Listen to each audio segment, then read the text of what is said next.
Hello, welcome to another episode of Michael's Car Chronicles. What I wanted to do today was just give you an update on Watley Farm.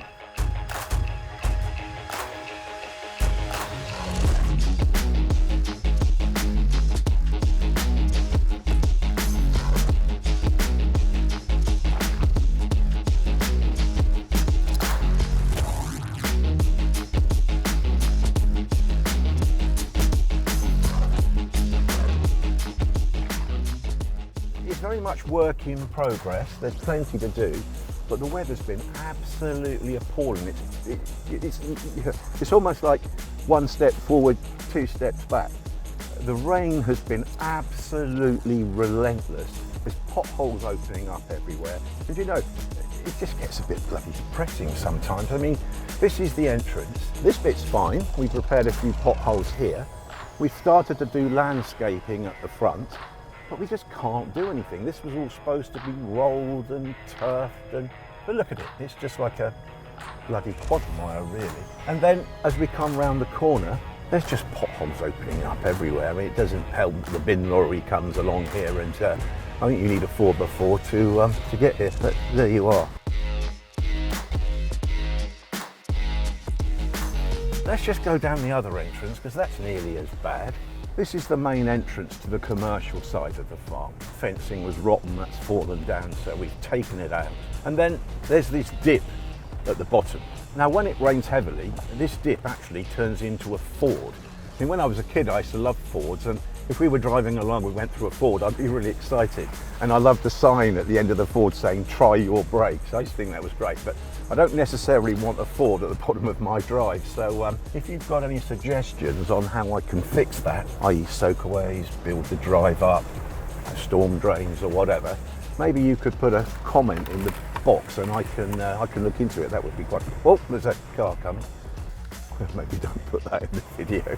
It is nice to be out in the countryside, but one of the challenges is the access. I mean, it's, you know, narrow roads, flooded roads, puddles, etc. But you know, once you're here, it's very nice, and in the summer it's beautiful.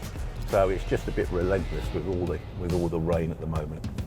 So today it's an update really on what we're doing at Watley Farm. A friend of mine's organised around 15 people to come and have a look. It's a bit of a progress thing really.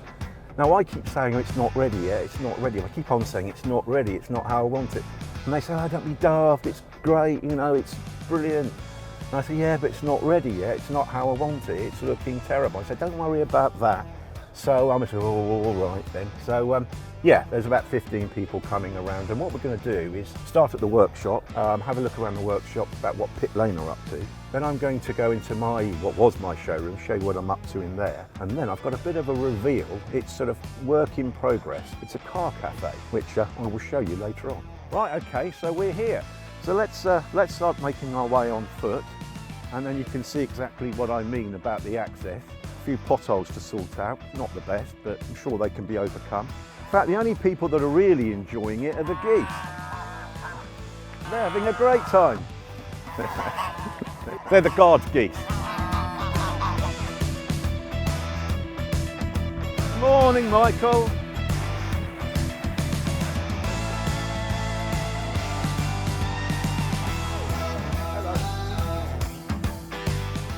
So we'll have a quick look around the workshop, we'll go next door, and then what I want to do is show them my idea for a car cafe, which hopefully will be up and running in the spring.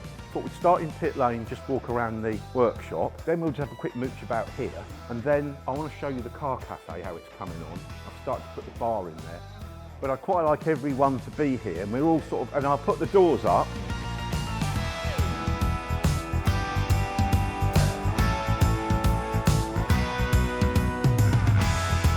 This is a beautiful car. We've got a bit of a reputation for restoring Jaguars, and we had a call from a lady that said this was her husband's car.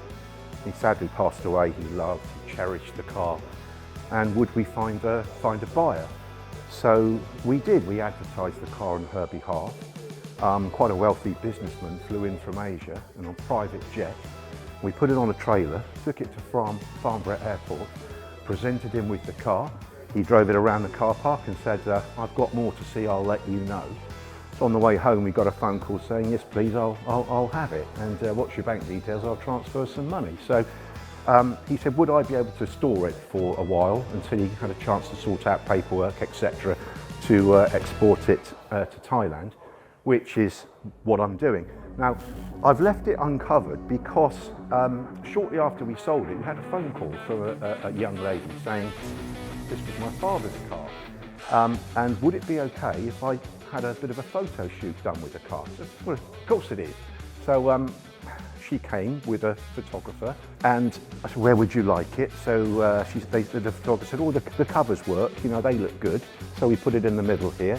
She had a few photographs taken with the car in here. Then it was suddenly featured this month in Jaguar Enthusiast magazine. So there's a young lady.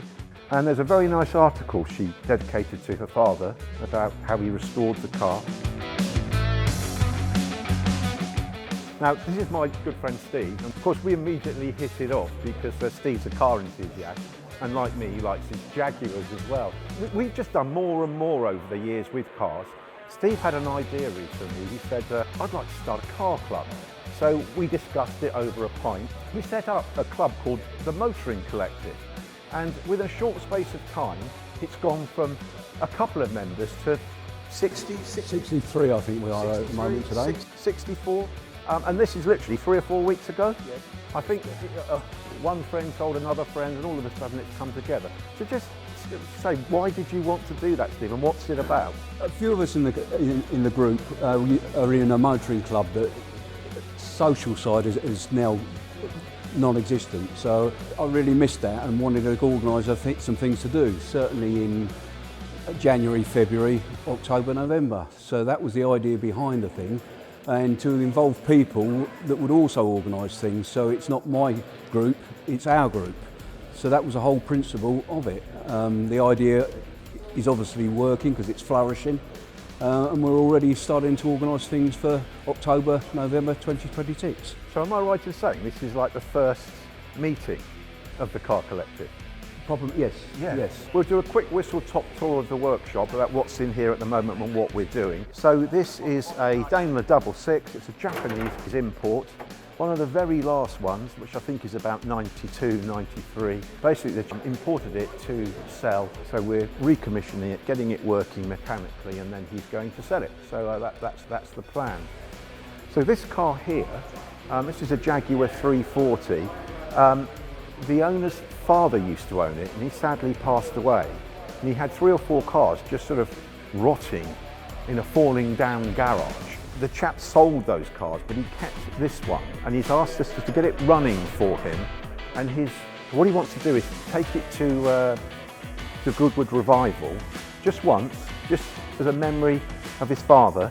And then once he's done that, he's going to sell it. So this is just going to be recommissioned and just made up and running. Another Jaguar Mark II, a local owner, has 3 or 4 cars. This is one of his, just going through and doing a few mechanical upgrades and repairs. This again, Jaguar E-Type, local chap, American import with a low ratio diff. So he's had a UK spec diff putting in, so rebuilding the rear end and putting it to a UK spec. One of my favourite cars, a Gordon Keeble, made in Eastleigh, as you know. So this is in for various mechanical repairs. We'll just walk through to the metalworking side. Yeah, so this is an NGV. It's a Roadster. The chap's doing a V8 conversion on it. They only made the V8 with a fixed head. This is a Roadster, so it's going to be converted to a V8.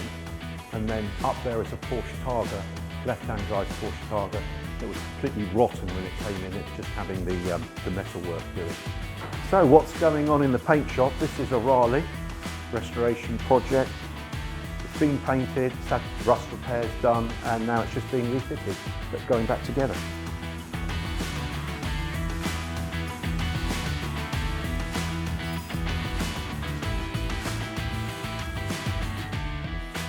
And another Gordon Keeble. So out of the 99 cars built and 100th out of parts, we've got 3 of them here. I own one. There's one in the workshop having mechanical work, and this is in for a full repaint.